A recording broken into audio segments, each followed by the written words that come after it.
qui tranchera. Un mur en verre translucide peut être considéré comme un mur aveugle.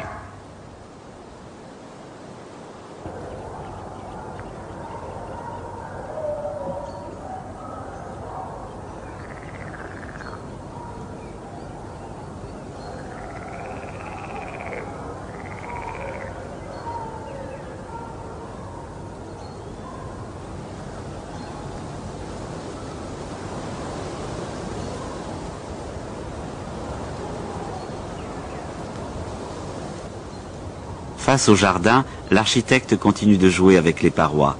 Il dessine des espaces mobiles avec de grands rideaux ou avec un panneau coulissant de bambou.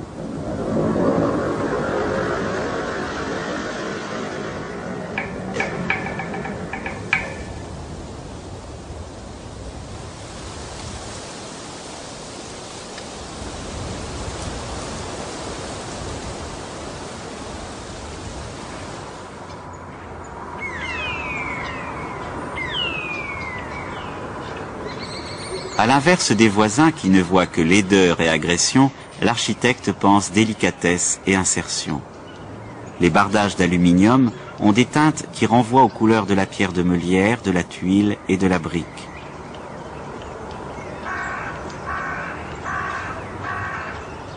La boîte de verre, par sa transparence, s'installe comme un volume passif. Elle ne s'oppose pas à son environnement, elle l'absorbe.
La commande prévoyait une piscine, il y a une piscine. Elle est sur le toit, disposée dans la longueur du bâtiment entre les deux boîtes appartements.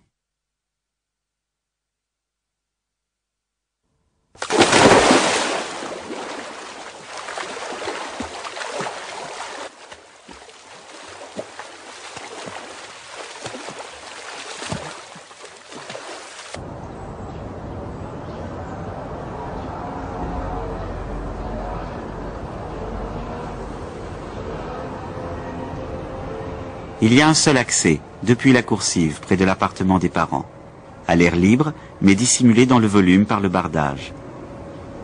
Un escalier métallique qui se replie comme les escaliers de secours des immeubles new-yorkais.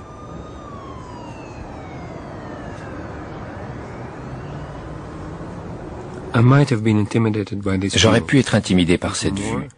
Pire encore, j'aurais pu être exaspéré par le fait que la maison est précisément dans l'axe de la tour Eiffel. Mais c'était aussi une occasion unique pour être dans une situation intime, nageant, presque nu, et en même temps se trouver confronté à l'échelle d'une grande ville, au symbole de la métropole. Je trouvais cela émouvant. J'ai tout fait pour éviter que ce moment ne devienne l'apothéose de la maison. La maison n'est pas un couloir qui mène vers cet événement sublime.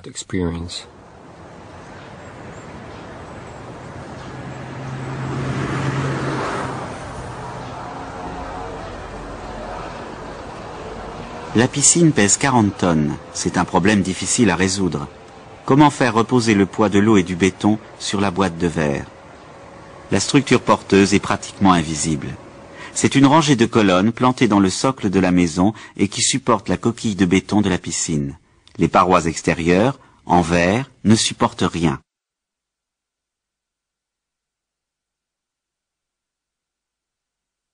La rangée de colonnes est dissimulée en partie dans un coffrage de bois qui joue à la fois le rôle d'un mur face aux voisins du côté garage et de placard de rangement.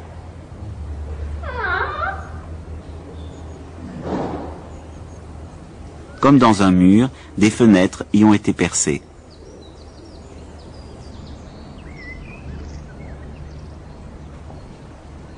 Dans le même axe que la rangée de colonnes, un dernier pilier soutient une longue poutre de béton.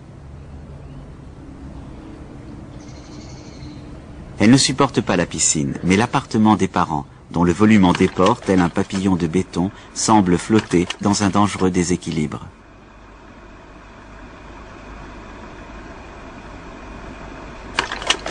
En réalité, le pilier est aidé par la piscine, qui n'est pas seulement une coquille remplie d'eau, mais aussi une énorme poutre.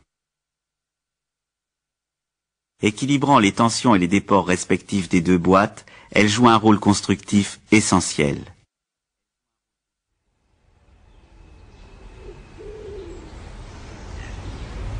Ce qui pouvait apparaître comme un pur caprice, une piscine sur le toit pour voir Paris tout en nageant, a de fait permis de résoudre les problèmes des deux appartements autonomes, qui, eux-mêmes, suspendus dans l'air, libèrent le site. L'architecte s'est imposé cette forme pour intégrer tous les paramètres de la commande, créant ainsi un nœud compact de solutions qui l'ont libéré de toutes les contraintes.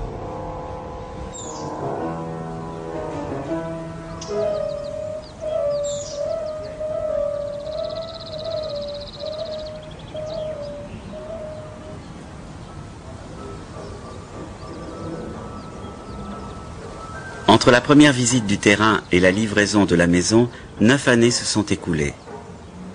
9 années, c'est long pour construire une maison individuelle.